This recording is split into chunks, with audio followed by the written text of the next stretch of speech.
We all have two lives. The second begins when you realize you only have one. This is a universal experience for all creative people, certainly actors. It's the constant rejection. You have to get used to it, and you have to get thick-skinned about it.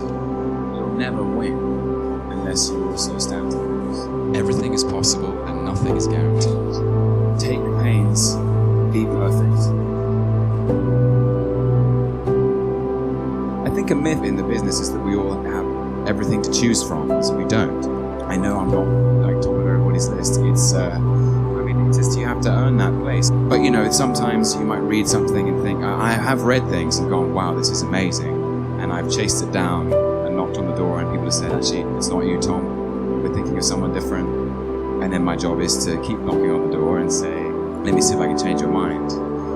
I've been very diligent in my training and tried to listen to the advice of all my teachers and instructors as a student, as an academic, as a training actor, and I always wanted to do right by them. And I found myself, it's a very scary moment when you're a young actor. Most people find themselves in their early 20s, and everything is possible and nothing is guaranteed. If you're lucky enough, you have an agent and you start auditioning and they send you everything from period drama to Casualty to dairy milk commercials, and you are thrown into the business and thrown into it at the deep end, and there's no time for doubt or failure, except routinely. That's what happens to all of us. And I perhaps was too careful in auditioning, and I would always get close to landing roles and to booking jobs, and I would never quite get there. I mean, this is a universal experience for all creative people, certainly actors, is that the constant rejection at the beginning. You have to get used to it, you have to get thick-skinned about it. I just got so exhausted, because at first you take it very personally, and I thought, well, no one's going to help me get there. The only person who can do this is me. I started preparing in a different way, and I sort of stepped up to the plate and realized everything, because I could feel time sliding away, and I wasn't getting on with life. I just was sort of stuck in this rut of neither acting nor doing anything else. The experience of being in your 20s is so energetic, and I felt so stagnant actually, so I just kind of changed everything up, and it worked. I'm lucky.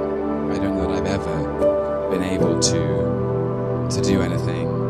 I say it as a sort of, because I'm aware that it can be a strength, but it can also be a weakness, because the focus is obsessive. So when I go for something, I go for it at the expense of everything else. I love what I do, simply, and I feel so lucky that I'm allowed to do it, and that I get to do it for a living.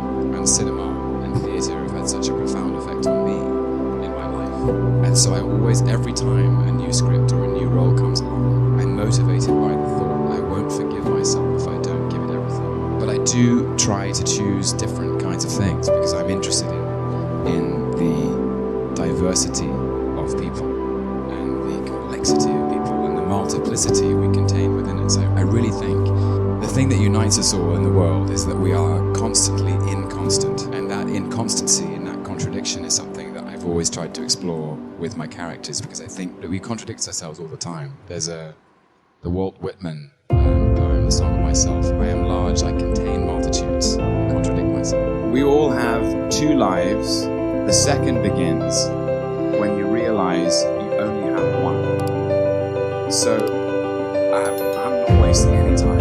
And the thing is that with negativity, they are like clouds that pass across the sun. They will pass, like they're just feelings. And it's important not to dwell on them. It's just move past it. And there is so much. I find it's my nature. There's just so much about life. It's amazing. And the key to that is nobody has an easy ride. That's for sure. And it's about to be hard, I'm sure.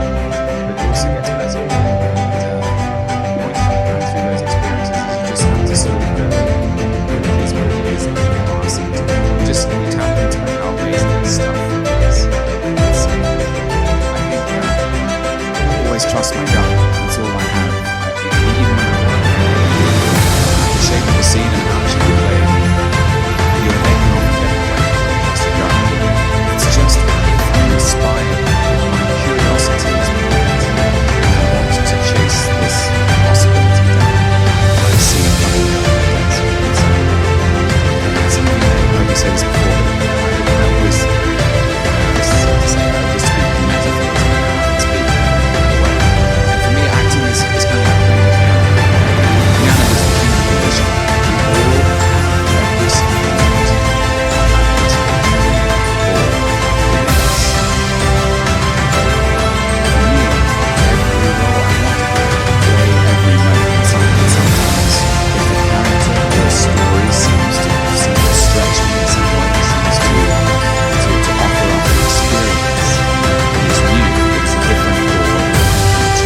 joyous or loving or warm or how dark or painful. If it seems like an interesting shape to inhabit, I'm running to it. I know if I'm running towards it already. So I think it's a quote from Shakespeare, which is 4 words. Take pains, be perfect. I think his way of saying, don't be afraid of caring. I gave myself permission to care because there are a lot of people in this world who are afraid of caring.